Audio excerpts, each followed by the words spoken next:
Well, today we're going to read a passage from John's Gospel, the 12th chapter. And the setting for this particular passage is at Lazarus, the home of Lazarus. Lazarus, you might remember, was the fellow who died, and his sisters, Mary and Martha, were very upset with Jesus because it seemed like to them he had dawdled, and if he had been a little quicker, he might have been able to heal Lazarus. And Jesus does this one better. He goes to see Lazarus, who is by this time already passed into the next life, and he raises him from the dead. And the passage we're reading is at a house party for Jesus, held in Jesus' honor at Lazarus' house. They're celebrating and giving thanks to Jesus for all that he has done for them. So we're going to read from chapter 12. 6 days after the Passover, Jesus went to Bethany, the home of Lazarus, the man he had raised from the dead.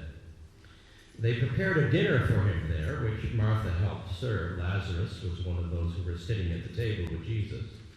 Then Mary took a whole pint of very expensive perfume made of pure nard, poured it on Jesus' feet, and wiped them, that is, wiped Jesus' feet with her hair. The sweet smell of the perfume filled the whole house. One of Jesus' disciples, Judas Iscariot, the one who was going to betray him, said, "Why wasn't this perfume sold for 300 silver coins and the money given to the poor?" He said this not because he cared about the poor, but because he was a thief. He carried the money bag and would help himself from it. But Jesus said, "Leave her alone. Let her keep what she has for the day of my burial. You will always have the poor people with you, but you will not always have me." May God add a blessing to the reading and hearing of his word. Well, as you might have picked up from my prayer request regarding my mom, we are at a point of having to make some decisions around her care, and with that comes for me some grappling with the reality of her mortality, and perhaps it's for that reason that I've been thinking a lot about her lately, and that even came up in my thoughts of my preparation for this sermon. I was thinking about the themes that I wanted to kind of uncover in this sermon, and I thought of my mother in that preparation process, and thought about how when I was growing up, my mother was not one for long-winded advice giving. She left that to my father. But there was one bit of advice that I remember her giving over and over again to my brothers and I. Whenever she would feel that we had the need to hear it, she would raise her right index finger and utter this one single word: moderation. Moderation. It kind of became a joke for us. And but you know, the thing about it was that she really believed in moderation. I can't remember her ever going overboard on anything. She was the queen of not too little and not too much in so many different ways, and in many ways she still is. She drank in moderation. She even smoked moderately. She voted moderately. She praised moderately. She criticized moderately. When she pointed her finger and said moderation, she meant it, and she lived it. And of course, there's a big part of her that's right, isn't it? I mean, moms are always right, but there's a lot to be said for moderation. Even the Bible tells us, let your moderation be known to all. At least that's in the King James Version. And God knows we could do with less extremism in this age when fanatics fly planes into buildings and take over wildlife refuges, and when political rallies turn into brawls, and where demagogues use fear and hatred to incite their supporters. We could use a little bit less of that, couldn't we? And when it comes to religion, we could certainly use with a lot less extremism and a little more moderation. Wouldn't you agree? Pascal once wrote, people never commit evil so fully and joyfully as when they do it for religious convictions. And I believe that's true, don't you? Something terribly toxic happens when we mix ordinary evil and religion together. Recently, I was made aware that a former member of my previous church had attached herself to one of the most extreme preachers in our country. I did a little research when I found out that she was one of his flock. I found out that, among other things, this fellow has preached from the pulpit of his church that, among other things, gay people should be executed. He said that's the solution to AIDS. He said, I could get AIDS taken care of overnight if we just did what the Bible tells us in Leviticus, to put these people to death. And he justifies this hateful speech by appealing to that scripture. Of course, Leviticus also says that children who are disobedient to their parents should all be killed. I don't hear him trying to follow that rule. I know I wouldn't be here if that was followed through. And here was this former parishioner of mine listening to and taking in this toxic stew of hate. And when I was this woman's pastor, she was young and earnest about her faith. She had come from a very fundamentalist background, and I spent quite a bit of time with her, helping her to see that perhaps there were other ways that one could live out their faith and follow Jesus besides the rigid, legalistic way that she had been taught. And so I was so saddened to think that my preaching and counsel had not had enough impact on her to inoculate her against this sort of hateful brand of religious extremism. And I was also made aware in my research that while this terrible preacher has only 150 people in his church in Arizona, he has a growing group of followers who are connected to him through the internet, as this young woman has connected to him. She lives in New Hampshire, but listens in on this poisonous preaching through the internet. And this preacher's extremist teaching is having a growing impact, not only with her, but with thousands of other people throughout the nation. So yes, God knows we could do with a lot less extremism, religious and otherwise.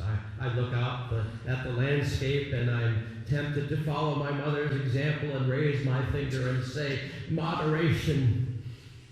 And then, since I'm not a man of few words, I want to add, for God's sake.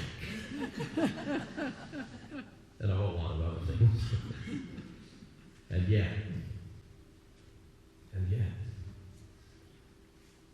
moderation has its limits too.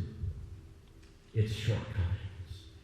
In fact, the notion that the answer to all of our problems is always more moderation sounds a little, extreme. Sometimes a situation is so dire or so critical that it requires us to go a little overboard. It requires an extreme response. Sometimes things are so important that they require or deserve absolute commitment no matter what. There are things that do need to be non-negotiables in our lives, and if that makes us sometimes act in ways that might seem extreme, so be it. There are some things worth giving our souls and our lives to, our complete selves to, worth making great sacrifices for. Our gospel lesson, it seems to me, is about this push and pull between moderation and extremism, which maybe isn't really so much of a polarity as we think. Jesus, as I said, we read the lesson, has gathered with his friends for a party in his honor at the home of Lazarus. And this was, as I said, a dinner party to express the gratitude that Lazarus and his family had for Jesus. And they're having their dinner and their supper, and everybody's having a good time. And suddenly, out of the blue, Mary takes a pint of expensive perfume, and she starts going a little overboard, it would seem. She opens this pint of perfume up, and it's very expensive perfume, and everybody knows that. She opens it up and she starts pouring it, not just a little thing on the neck or on the wrist. She starts pouring this perfume onto Jesus' feet, and then if that wasn't strange enough, she starts to rub her hair on his feet to sop up the extra perfume. And John gives us an interesting little detail. He says that there was so much perfume being poured out onto Jesus' feet that the smell of the perfume, and thankfully it was a sweet smell, says John, the smell of that perfume wafted throughout the entire house.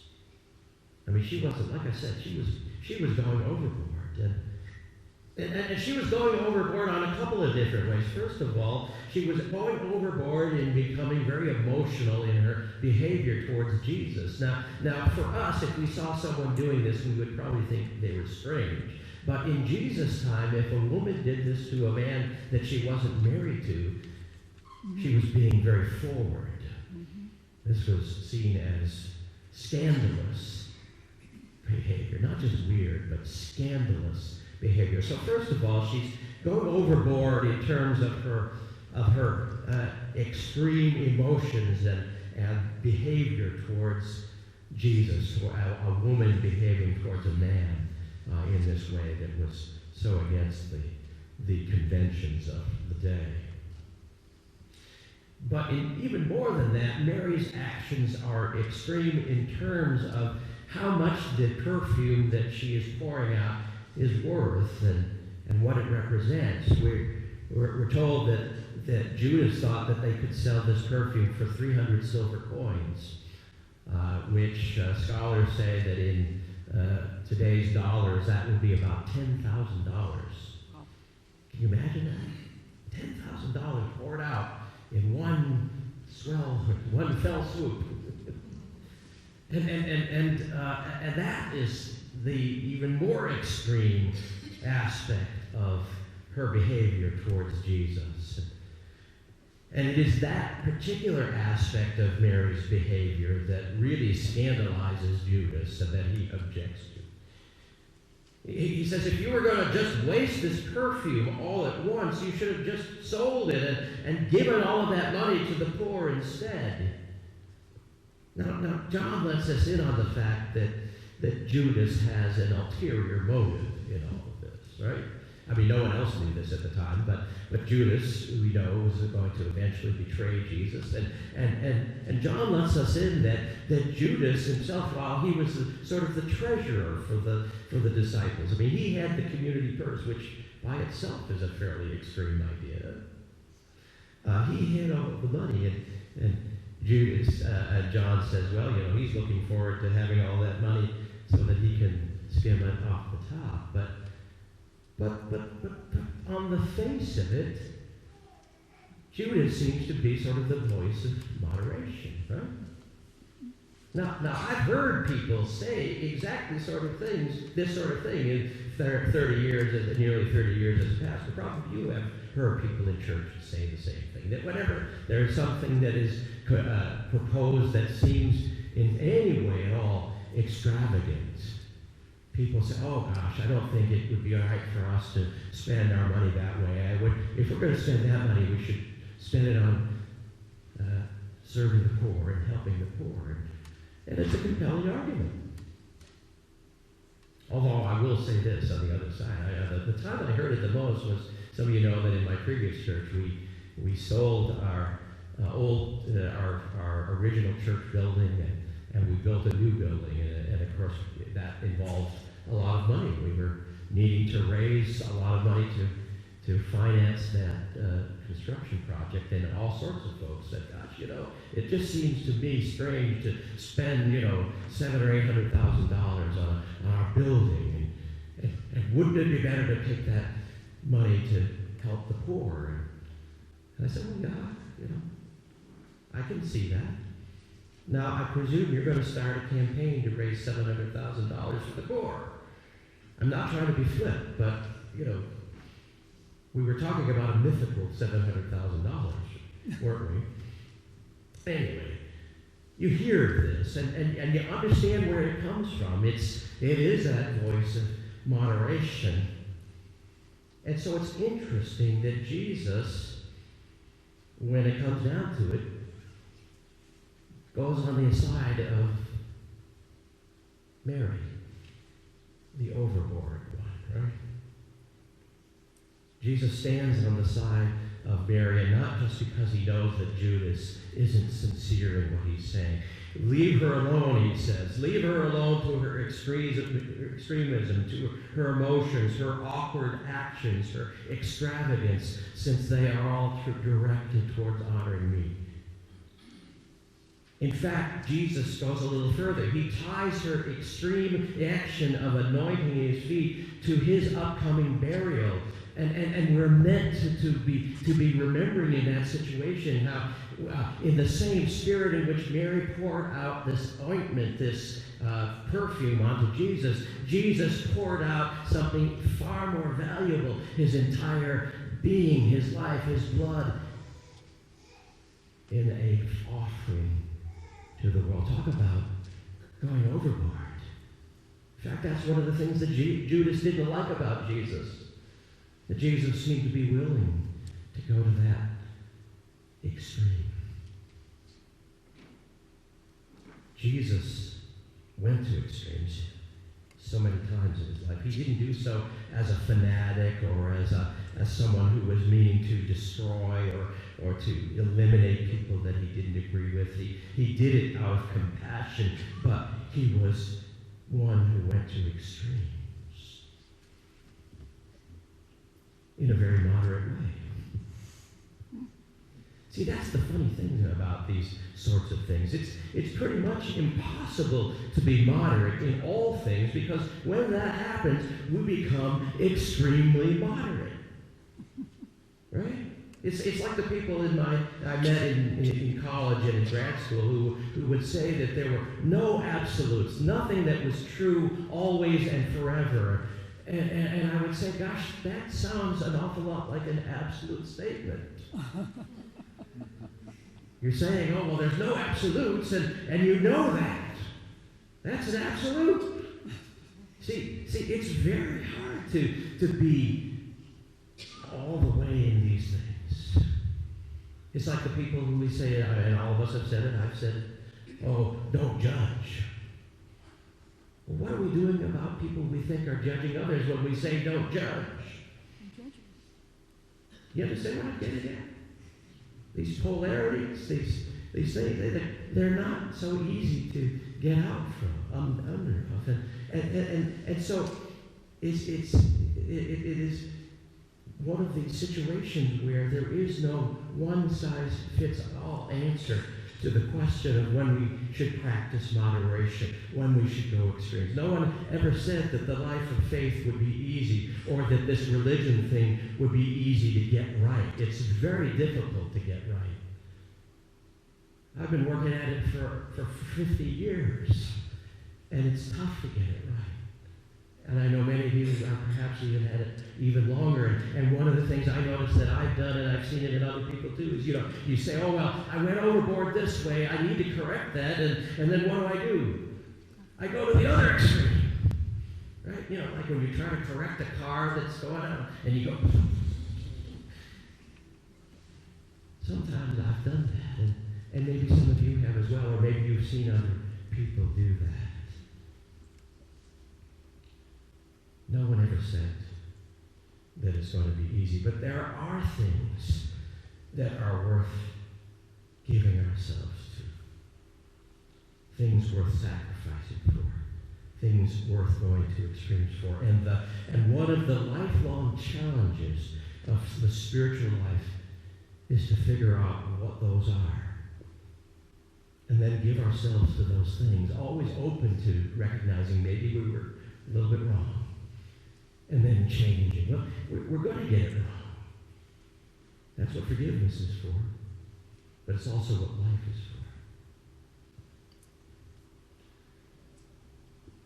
for. Are some of you familiar with the German theologian Dietrich Bonhoeffer?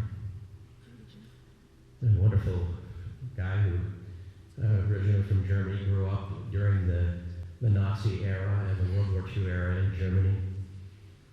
He was one of the few people in that era who saw from the very beginning the danger. I shouldn't say one of the few, but he was in the minority, among that minority of folks who saw the danger in Hitler from almost the very beginning. He, like so many others, escaped to the United States, began teaching theology at Union Theological Seminary in New York City. But when Hitler and the Nazi movement really came to its fore, he returned to Germany. He said, I cannot, from my safe distance, I can't sit here and criticize. I have to go there and be in the midst of it all. And so he came back to Germany. Talk about an extreme move. I'm sure his family wasn't very happy about that.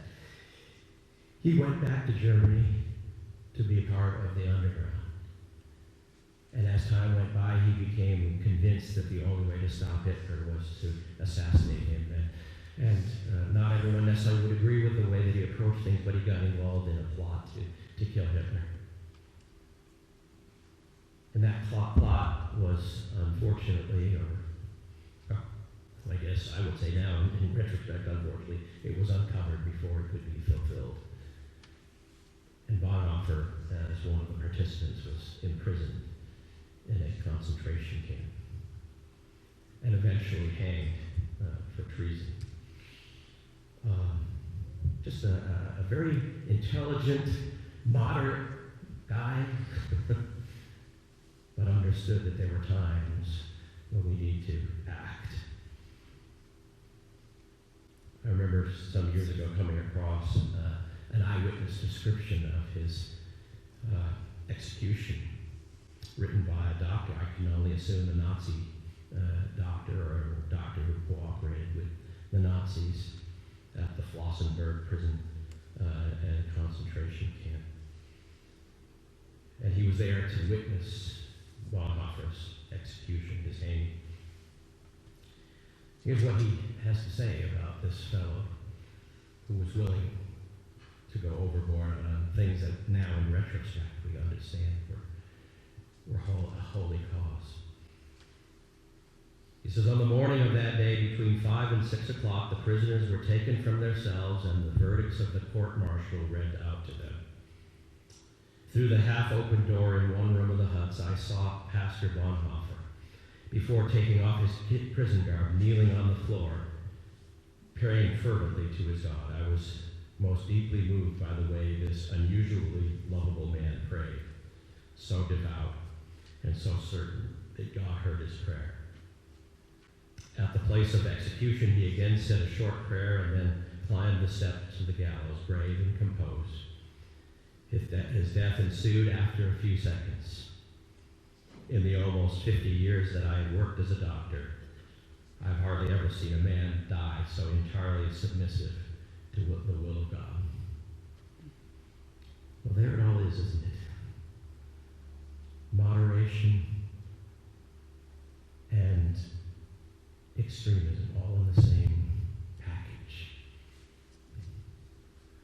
You see, again, maybe this isn't some polarity that we have to go on one or the other. Maybe Jesus is once again in the process of resolving those polarities so that we can be